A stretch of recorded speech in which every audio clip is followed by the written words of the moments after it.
Retrouvez Serge Alain Autou et ses invités pour le débrief du journal sur le plateau d'Equinox Soir. Serge Alain.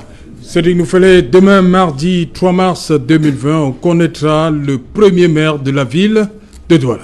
Premier maire élu à la tête de la communauté urbaine de Douala. Pour l'instant, ils sont 3 candidats qui ont été présentés dans l'un des reportages diffusés au cours du journal de 20h. Tous sont des militants du RDPC. L'un est maire à Douala premier. Des autres sont connus également dans les milieux professionnels et dans les milieux du parti au pouvoir comme étant des responsables politiques depuis de nombreuses années.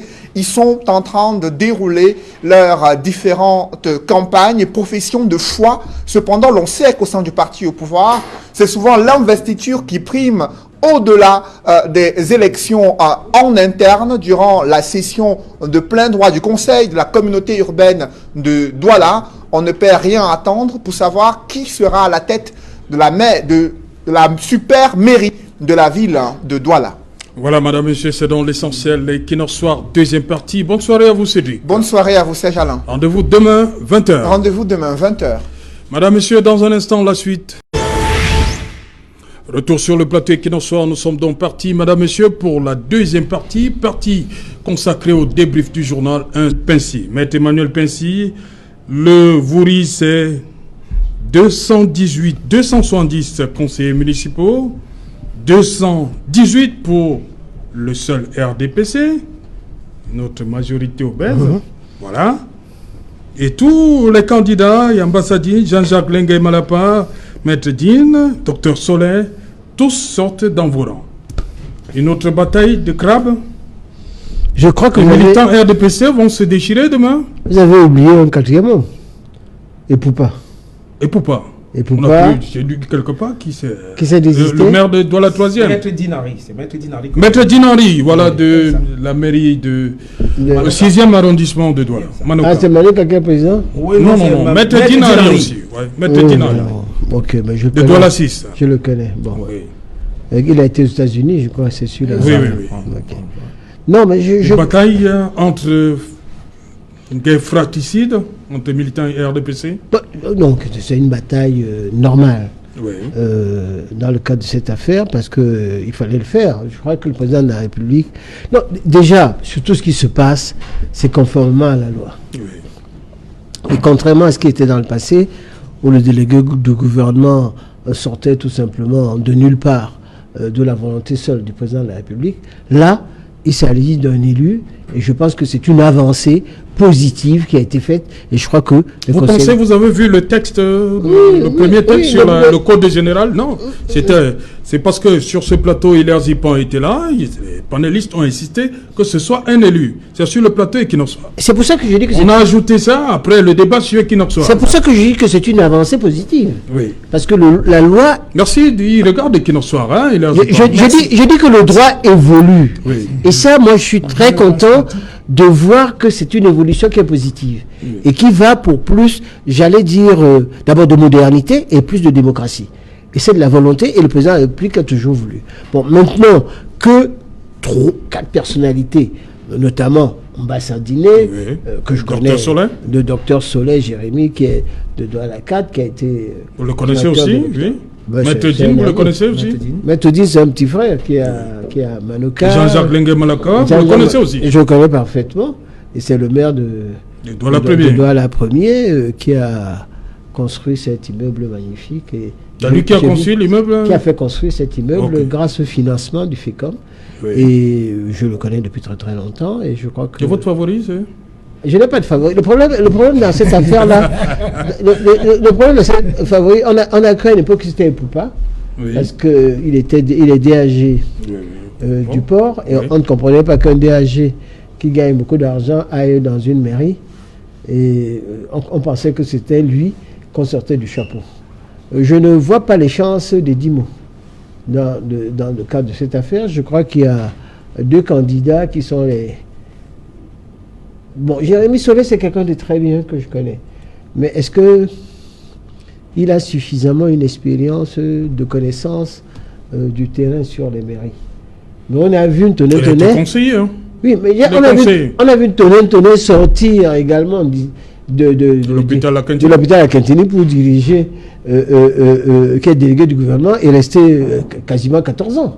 Donc, on ne sait pas. Moi, lui, il n'était pas élu. Non, en plus, il n'était pas élu, il a été choisi. Voilà. Donc, maintenant, est-ce que c'est la même chose? Non. J'ai dit, mais il a quand même dirigé. Donc, ça veut dire que par rapport à la qualification, on voit quelqu'un qui sort de l'hôpital et qui dirige autant de budget. Donc, sur les autres, je crois que les deux, Antoine Bassadine, que je connais depuis le lycée. Sénateur? Que je connais depuis le lycée Leclerc. Ça date pas d'aujourd'hui, je le connais, il était au lycée. C'est quelqu'un qui a travaillé, qui a été PCA de la SONEL, qui était secrétaire général du ministère, qui a été conseiller du gouvernement, qui a travaillé avec le FMI, qui est capable de gérer, mais dont on dit que il serait un peu chiche, qui nous donne... Non. C'est des arguments... Vous ne pouvez pas dire ça. Non, attendez, vous me posez la question... Les électeurs vous regardent. Non, on va pas... Non, j'en sais rien, mais je dis que vous me demandez si c'est un favori. Je dresse le portrait objectif de ce qui se dit. Donnez-moi un nom, je vous ai demandé un favori. J'ai pas de nom, je vous dis que je n'ai pas de favori. Je dis que parmi les trois là, c'est les deux. Je dis en noir, je dis qu'il est très compétent, mais ça fait partie des rumeurs qui tournent autour. Il faut parler des rumeurs. Ça fait partie des favoris. Bassadine et Malapa sont les deux favoris dans le cadre avec pour outsider Jérémy Solé. Ça, c'est ce que j'ai à dire. Ok, d'abord, Maître Fabien Kenyé, demain, on a longtemps demandé, on a souvent fait le procès que les délégués du gouvernement ne rendaient pas compte à la population parce qu'il était nommé, c'était la force du décret. Maintenant, à partir de demain, on aura un magistrat, premier magistrat de la ville, qui est élu. Votre appréciation pour ce qui va se passer demain? Serge Alain, tu me vois un peu peiné de devoir commenter ce genre dans fumage politique. Oh. Parce que voyez-vous, ces gens proviennent de la mascarade électorale qui a eu lieu le 9 février dernier. Oui. Je me demande qui est-ce que ces personnes qui veulent gérer la ville, qui veulent être les super maires de la ville représentent. Mais vous allez faire comment? Vous avez un élu, s'il vous plaît, MRC. Vous savez dans quel combat nous sommes. Nous ne sommes pas là pour des postes politiques ou pour savoir qui va dans les prochains jours se mettre plein la poche, parce que ce qui nous concerne, ce qui nous intéresse, c'est l'intérêt général. Donc qu'ils fassent ce qu'ils veulent, ils sont dans leur processus. Nous sommes dans le nôtre. Ils sont ailleurs. Ok. Docteur Louison Issoba, cette situation, demain, le premier maire de la ville de Douala, et non, tout ça sort, et tout sortent du RDPC. Je reviens encore sur Macron-Biya. Oui. Vous vous rendez compte que parmi les recommandations qui avaient été avancées, il y avait justement qu'il fallait mettre en place une décentralisation poussée. Oui. Et je dois vous avouer que ce test du 24 décembre 2020, 2019 sur les collectivités territoriales décentralisées au Cameroun est un test formidable. Formidable en des avancées significatives qu'il contient. Vous savez, d'abord, 15% des recettes de l'État qui seront reversées aux collectivités. C'est pourquoi il y a toutes ces batailles-là? Ben justement, vous savez qu'il y a un statut spécial qui a été accordé, deuxièmement. Et troisièmement, justement, cette question du maire de la ville, qui désormais ne sera plus nommé discrétionnairement par le pouvoir du président de la République, mais qui sera élu. Et c'est l'occasion plus que jamais de dire que le développement suivra donc, avec toutes ces avancées significatives. Et vous vous rendez compte que ça fait du bien aujourd'hui de le reconnaître à l'endroit de notre Premier ministre, la tenue de ce grand dialogue. Si toutes ces recommandations sont implémentées sur le terrain de la pratique, on aura justement que cette décentralisation prendra un coup justement en avant. Maintenant, le maire de la ville sera élu demain. Moi, ce que je souhaite, outre le critère de l'autachtonie qui doit être respecté, il faudrait qu'on respecte les compositions sociologiques et du genre. Parce que je venais de voir que le maire de la ville de Garoua, je crois qu'il a 64 ans, ainsi de suite, même les adjoints. Il y a une femme et il y a le maire de la ville qui a 64 ans. Donc il faut prendre en compte donc, le genre et les jeunes. Oui. Ça m'intéresserait, je ne suis pas du RDPC, mais ça va m'intéresser que demain nous avons... Vous voulez qu'il y ait un jeune parmi les adjoints? Mais justement, il faut dire, nous avons aujourd'hui des jeunes, je ne veux pas les citer, tous, je connais Élie Zanzan par exemple, un monsieur qui peut vous mobiliser près de 400 militants du RDPC en 10 minutes. Moi, je le dis. Pourquoi? Parce que j'ai eu à faire une conférence, j'ai voulu commencer, la salle était vide, mais que quand ce monsieur est arrivé, la salle a fait son comble. Donc voilà les jeunes que l'on espère trouver quand même au sein de ce qu'on appelle le conseil de la communauté. Oui. En tant que adjoint maire. Et ça va permettre aux jeunes davantage de RDPC. Surtout qu'il n'a pas été, il était 3e sur la liste de Mme Fapou. Et cela permettra davantage, il n'est pas adjoint maire. Cela permettra davantage aux jeunes de RDPC de sentir qu'ils sont aimés par le sommet. Parce que on s'est rendu bien compte que les choix qui étaient souvent faits à la base n'étaient pas ceux qui étaient respectés au niveau du sommet. Donc il faudrait que, pour une fois, en respectant l'instruction du président de la République lui-même, qui avait demandé qu'on puisse intégrer les jeunes, qu'on mette quand même un jeune comme adjoint au maire de la ville. Ce serait, pour moi, quelque chose de sensé. Parce qu'aujourd'hui, on se rend compte que cette jeunesse est suffisamment écartée. Pourtant, c'est elle qui abat le travail des terrains. Oui. Il ne faudrait pas l'ignorer. Je dis bien avec Pincy. Il fait l'amour là. Moi, je ne suis pas de RDPC. Mais je lui dis, les jeunes que je côtoie, en 2008 cas, les Élie Zanzan, c'est des jeunes qui méritent une reconnaissance au sein de leur parti politique. Oui, d'abord, Hilaire Zipan. Non, je pense que je peux me glorifier parce que j'ai participé quand même au Grand Dialogue National et c'était à ma commission. Et ça, je pense que Maître Percy ne me dira pas ça. Ça c'est, on a fait de l'histoire qui nous sont battus pour que nous éliminions ce poste d'incongruité des délibéraux. Je pense que Equinor, ça a joué ce rôle. Cédric Noufoulé vous a pris à son micro, on se souvient. Merci, je pense quand même que c'est des faits d'histoire. Et encore sur ce micro, lorsque le texte n'était pas tout à fait pointu en savoir que le délégué du gouvernement devait être quelqu'un d'élu à la base, nous sommes revenus ici. Et je me félicite que vous voyez qu'on peut être de l'opposition et participer au développement de mais c'est ce que nous demandons. Et maintenant nous demandons. Pas que le MBS fou, je vais encore plus loin. Je vais encore plus loin en disant qu'au-delà de standing ovation qu'on a adressé au Premier ministre, qui reprend son bâton de parallèle et qu'on met la forme de l'État comme débat. Je close là. Maintenant, il y a les candidats. Oui. Bien, il y a d'un côté, venant de Douala 5, Mbassandine, qui en principe est quelqu'un de Douala 1er, qui est élu à Douala 1er, mais qui se retrouve à Douala 5e, incongruité de l'eau. On a du côté de Douala 1er, Jean-Jacques Lengue Malapa, naturellement le maire sortant entrant. Et on a de l'autre côté Soleil qui est donc du côté de Bonabéry. Oui, Douala 4e. Douala 4e. Et puis donc maintenant, Maître Dine, Henri, qui est de Douala 6e. Vous avez compté Poupa, Douala 3e? Et Poupa, c'est arrangé. C'est déjà arrangé. Il s'est retiré. Donc là, Douala 3e et Douala 2e n'ont pas de candidat en liste. Voilà un peu d'abord pour que le décor politique soit précis.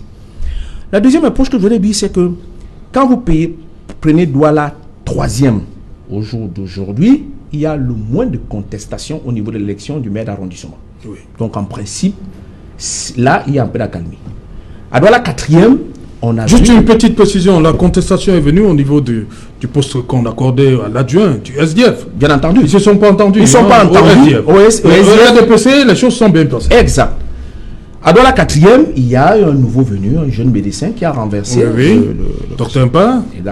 Et puis donc maintenant, Bassandine qui est donc à Douala 5e, dans lequel nous savons bien que le vote ne s'est pas bien déroulé parce que vous savez que le PCRN a eu un recours sur j'étais là, je peux vous en parler. Je faisais partie, j'allais dire, de la personne aux ressources du mandataire qui était Dr. Le PCRN réclame des conseillers au niveau de la mairie de la ville. Mais pas en parler quand vous allez m'interroger. Maître.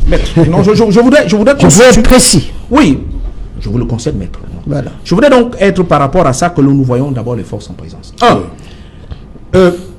Prenons d'abord Maître Dine Henri. Oui.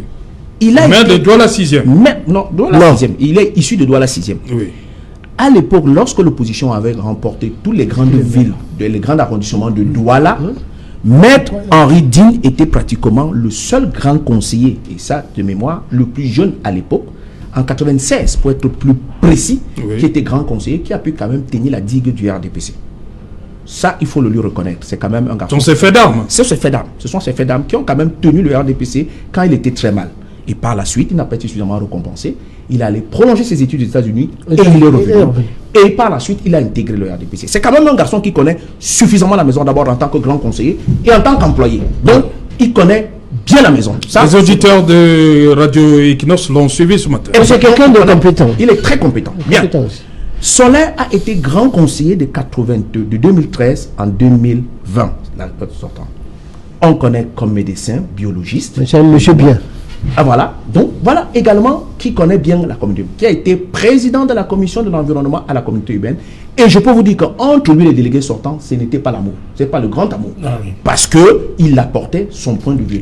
C'est un monsieur très méthodique que moi j'ai côtoyé, qui sait où il va, qui sait ce qu'il dit. Et très honnête. Bien. Ça c'est Docteur Jérémy Soler. Jérémy Soler. Très Je honnête. parle objectivement. Oui. Très honnête. Vous avez Mbassandine Oui. qui sort de la haute sphère, Ouais. naturellement, L'administration. de l'administration, que tout à l'heure il a parlé avec ses faits d'âme, mais qui dans la connaissance de la ville, au point de vue pratique, parce que la communauté biologique, c'est près de 1000 employés, il faut le dire, c'est quand même un budget de près de 60 milliards, c'est quand même la proximité du quotidien, c'est quand même des problèmes à gérer au quotidien dans lesquels il faut s'enquérir. Je pense que sur ce point-là, il est suffisamment haut au point de vue technicité, mais au point de vue connaissance, quand par rapport au dossier, je n'en connais pas ses faits d'âme. Au point de vue proximité, je dis bien proximité. Parlons de Jean-Jacques Lengue Malapa. Et puis non, maintenant, je ne sors pas le maire Jean. Oui, on vous écoute attentivement, Jean-Jacques Lengue Malapa. Attentivement. Oui, C'est le maire qui est élu à la majorité relative.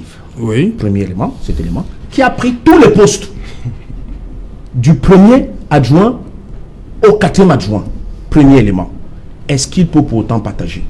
Qui a pris tous les postes de grand conseiller, les 10 du RDPC, en étant majorité relative. Est-ce que pour autant, vous connaissez bien le discours qu'on a? Il est à l'heure actuelle soumis au TCS. Faux. Permettez que je termine. Faux.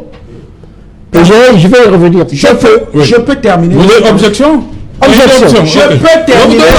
Objection. Oui, Maître, voilà. je peux terminer. Je connais le dossier, c'est faux. Non, le Oui, fait- oui. Il y a une objection. pas bon. Maître, J'ai arrêté l'objection. J'ai arrêté l'objection. laissez que je termine, monsieur. C'est faux.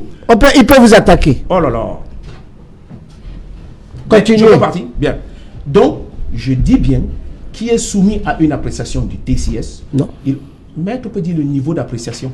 Voilà. Bien. Il n'y Ok, a pas de qui est soumis- procédure. Mais tu peux dire un mot. Continue. Donc, qui est soumis à une appréciation du TCF, je le rappelle, par rapport à un dossier des injections, que l'on sait qu'il a construit l'hôtel de ville qui a coûté, objectivement, de par la délibération, 945 millions, dont j'en faisais partie au niveau du FECOM pour la négociation.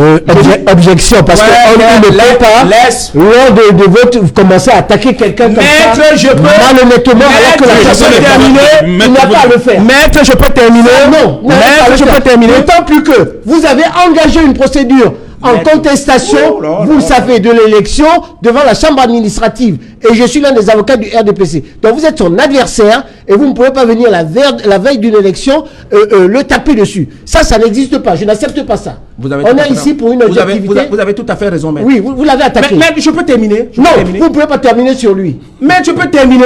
J'essaie de faire poser problème. Passez autre chose. Bon, Vous avez alors, parlé je de termine. lui. Je c'est la veille, c'est la veille. je termine. Ça Donc, suffit. Oui, c'est gentil, maître.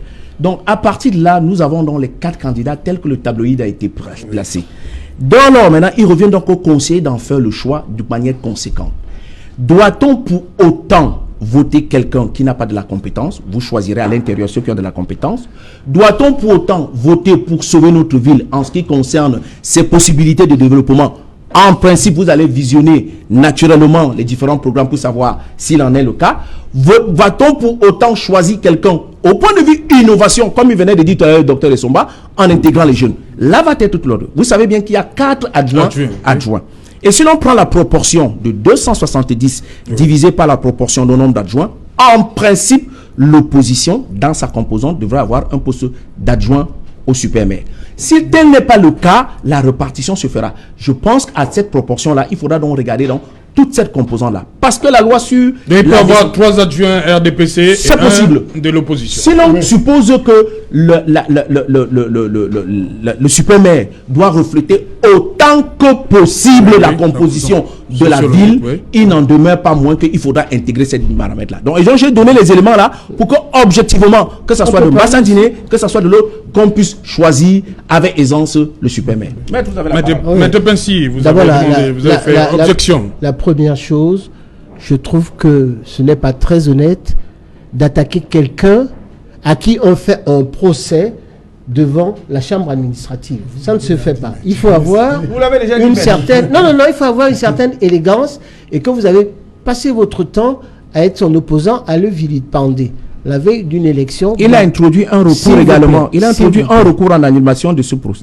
C'est moi qui ai fait le recours. Ah, voilà. Et le recours, donc lui-même, il a fait le recours. Pas sur ça. Donc, le recours, s'il vous plaît, le recours porte sur une annulation faite par Elecam. C'est pas contre vous, c'est contre Elecam. Oui, c'est tout. Mais il a fait un recours. Il a fait un recours. C'est pas ça. Merci de l'avoir fait. C'était pour permettre d'avoir la majorité absolue. Ah, voilà. Voilà, Okay. c'est tout. Parce que ça éliminait un certain nombre de conseillers du RDP, qui faisaient en sorte que du SIF et du RDPC avait la majorité absolue. Oui, merci du recours. Merci du recours. La deuxième chose. Donc, il ne peut pas être super maire parce que lui-même. Vous ne semblez pas d'accord avec le docteur Luçon? J'ai pas terminé.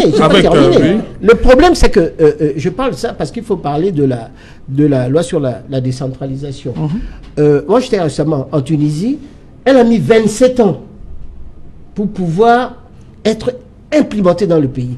Au Cameroun, en 96, si vous comptez, ça peut faire encore 27 ans. Donc, il faut faire comme la Tunisie? Pas du tout. Ça veut dire que pour faire des choses bien, il faut du temps de bien le faire. Nous n'avons pas toujours le décret. Nous n'avons pas toujours le décret d'application. Nous n'avons pas toujours le décret d'application. Le décret d'application, c'est pas la tarte à la crème. La deuxième chose qui concerne ici, il faut savoir ce qu'on appelle à l'époque la mairie de Paris. Vous savez, la mairie de Paris, c'est une mairie qui est particulière. Oui. À une époque, c'était pas ça. Et c'est récemment que le maire de Paris a été élu. Oui. Il y a même eu un Africain qui a été maire de Paris au 19e siècle. Personne n'en a parlé. La troisième chose, c'est la loi sur la décentralisation des collectivités territoriales décentralisées appelle un surcroît de compétences. Parce que les gens risquent d'aller au TCS. Il ne suffit pas d'être jeune pour être compétent. Les 15% qui sont alloués, c'est beaucoup d'argent. 180 milliards à peu près. Donc, il faut... Non, les jeunes ne demandent pas le poste de maire de la ville. Ils veulent un poste parmi les adjoints. Moi, ce n'est pas une affaire de poste, c'est une affaire de compétence. Vous êtes jeune, vous êtes machin, c'est la compétence qui doit... Est-ce qu'ils peuvent être adjoints au moins? C'est pas une affaire d'adjoint, c'est une affaire. Est-ce qu'ils ne peuvent pas être adjoints? Si la sociologie ne demande pas d'être adjoint. Si le jeune est compétent, pourquoi pas? J'ai rien fait. Le président. Est-ce que Maître Di n'est pas compétent? Mais laissez-moi terminer. Je vous ai dit que je connais Dean. C'est quelqu'un qui allait refaire ses études aux États-Unis. Il est compétent. Mais oui, il est pas mal. Moi, j'ai discuté avec lui. C'est quelqu'un qui s'est fâché, qui allait réapprendre ses études aux États-Unis et qui est revenu. Reste à savoir s'il aura le nombre de voix pour passer. Ce que je voudrais dire également. Là aussi, vous êtes sûr, le discours que vous faites sur Maître Dean, là, il est bon?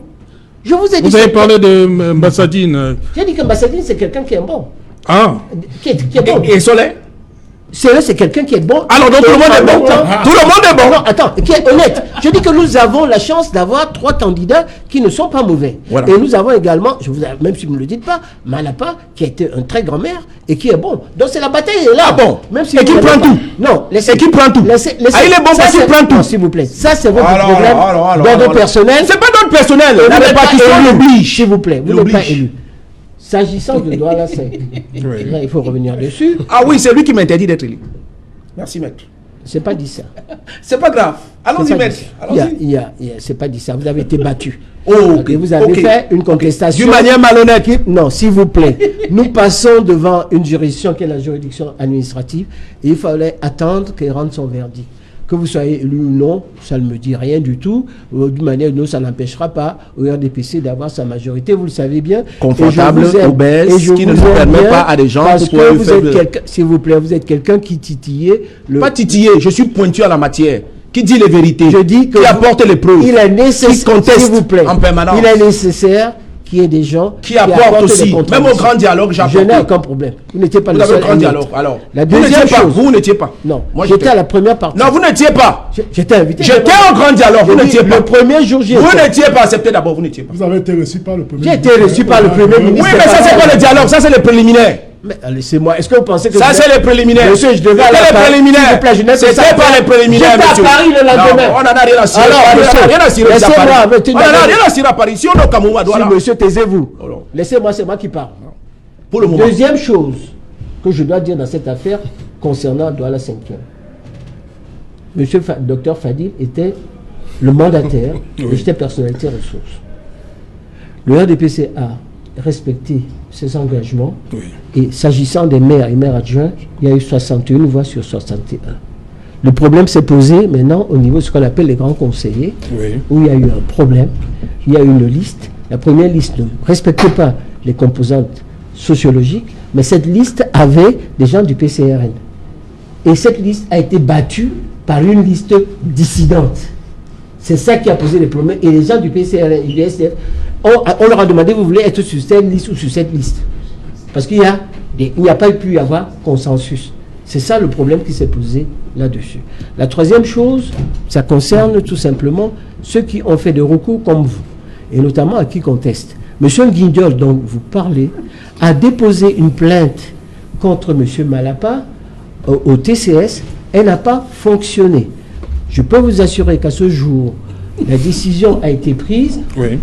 Le RDPC n'aurait pas accepté qu'un candidat qui se trouve devant le RDPC puisse compétir. Okay. Donc sur ce point-là, je peux vous assurer, et je le sais en tant qu'avocat, et je suis formel, il n'est pas au TCS. C'est un coup tordu qui est fait à l'arrivée des élections. On commence à faire, et d'ailleurs le TCS a dit qu'il ne veut plus que lorsqu'il y a des élections, que les gens commencent à écrire, il est au TCS, il est au TCS. Ok, merci, on vous a compris. Merci. Voilà, bonsoir Sylvain Sipoli Zangao. Bonsoir Serge Alain. Voilà, dans un instant, 100% foot, le menu. Oui, bien loin du TCS, mais très proche du CHAN 2020, du 4 au 25 avril prochain, bien évidemment. Le Cameroun se prépare à cet important événement sportif. Le ministre de l'Éducation physique a séjourné le week-end dernier dans la ville de Douala pour faire le point de l'avancement des différents préparatifs dans le site du Douala, bien évidemment, où il y a deux sites, bien évidemment. Il y a le site de Japoma et le site du stade de la réunification de Douala. Chez les Lions indomptables du Cameroun, le sélectionneur a publié une liste de 33 joueurs pour affronter le Mozambique le 26 mars prochain au stade de la réunification de Douala, qui sera donc, on va le dire, inauguré depuis sa rénovation par l'équipe nationale A du Cameroun, un peu plus d'une vingtaine d'années après le dernier match de cette sélection ici à Douala. Nous parlerons de cette liste. Nous allons d'ailleurs la décrypter avec nos experts ce soir en plateau, tout comme nous parlerons de Yves Clément Gatento et de son groupe qui prépare, on va le dire sereinement, à ce CHAN 2020. Les Lions, elles, vont affronter la Zambie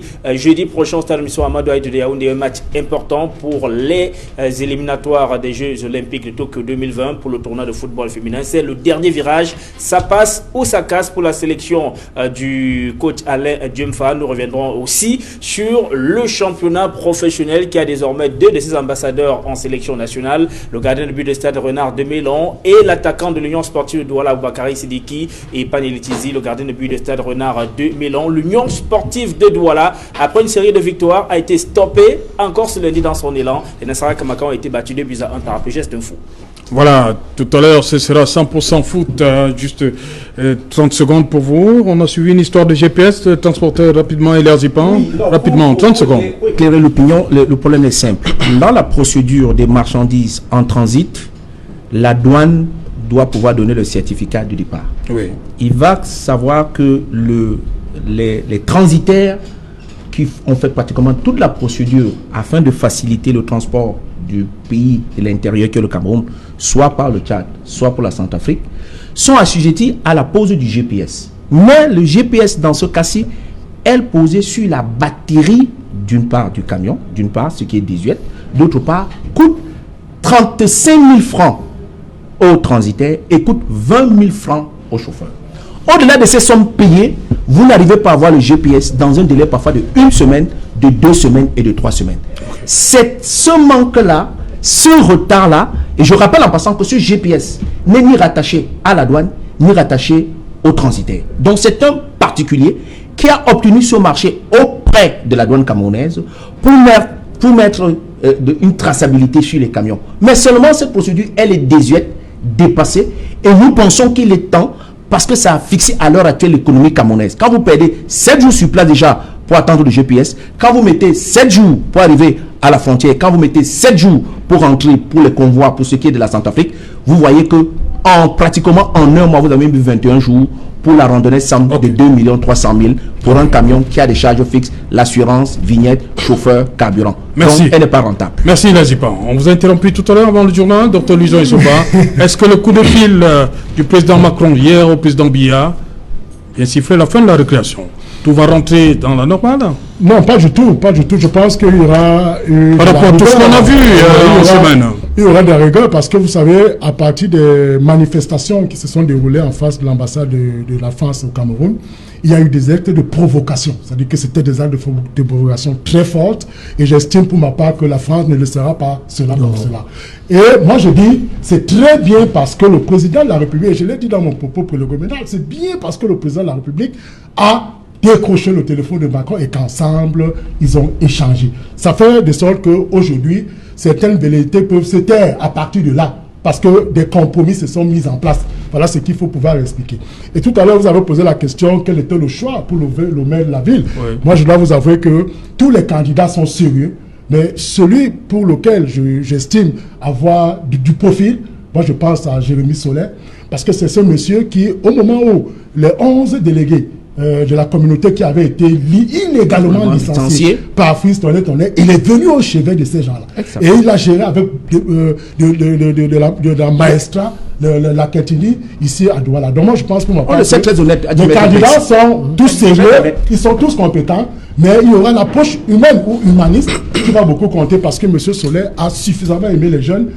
Je pense à M. Simé Armel. Malheureusement, ce ne sont pas les électeurs, hein, ces personnes-là. Les délégués ne sont pas les électeurs. Les gens qui sont passés à la cantine ne vont pas. Ce n'est pas eux qui vont élire demain. Parmi ces gens, il faut y avoir les conseillers municipaux. Voilà. Qui sont devenus des gars électeurs. Et vous insistez, il faut qu'il y ait un jeune parmi les adjoints. Je vous jure et je vous l'avoue, c'est pourquoi je ne suis pas d'accord avec M. Percy. Ce n'est pas au moment où les jeunes doivent avoir... Est-ce que les jeunes ne sont pas compétents? Mais le poste d'adjoint, c'est l'apprentissage. C'est le poste d'apprentissage. Mais il faut bien le faire. Je ne vous coupe pas. Au moment de les envoyer sur les chaudrons, aujourd'hui... Ils ont l'expérience. Nous avons vu le double scooter. Quand il faut défendre le RDPC sur les plateaux, ils sont... C'est j'allais un tournant, même pas sur les plateaux. Nous avons vu le double scooter qui s'est déroulé le 9 février. Nous avons vu ces jeunes, avec la politique de proximité, nous les avons vus dans les sous-quartiers, prendre même des risques. Parce qu'il y a certains d'entre eux qu'on ne voulait même pas voir au quartier, mais qui ont pris des risques d'aller sur le quartier. Mais pourquoi le moment aussi de grappiller un poste, pas même de titulaire, mais un poste d'adjoint, qu'on dise qu'ils n'ont pas compétence? Ce n'est pas normal. Non, mais c'est pas normal. Les Lizanzan, les André Lutin, tous ces gens du RDPC doivent avoir des postes. D'abord, Meka n'a pas été élu. Non, il n'a pas été élu. Bon, et Charles s'il vous plaît. Je vais discuter. Maître Fabien Kenyé, vous vouliez dire quelque chose? Oui, tout à fait. Maître Kenyé. Je voudrais plutôt profiter de cette tribune pour adresser mes remerciements personnels à la diaspora agissante camerounaise qui a réservé un très brillant accueil à son excellent brandy professeur Maurice Kamto, ainsi qu'au responsable du MLC et ses alliés lors de sa récente tournée en Occident. Je voudrais aussi terminer par adresser mes félicitations et mes remerciements aussi à Bafou et aux jeunes qui me suivent particulièrement, Bafou Pati. Okay. Je veux dire Bafou Acham.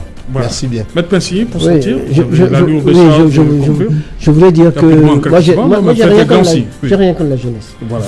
Vous avez été jeune aussi, s'il vous plaît. Je vous tiens très bien quand vous étiez jeune. S'il vous plaît. On ne vous reconnaît plus, hein? Vous étiez très jeune. Vous étiez très jeune. Très brillant. Je voudrais parler. Très brillant. Maintenant, on vous reconnaît plus, s'il vous plaît. On vous reconnaît plus. Vous m'avez dit, s'il vous plaît. S'il vous plaît. La démocratie, laissez-moi pas.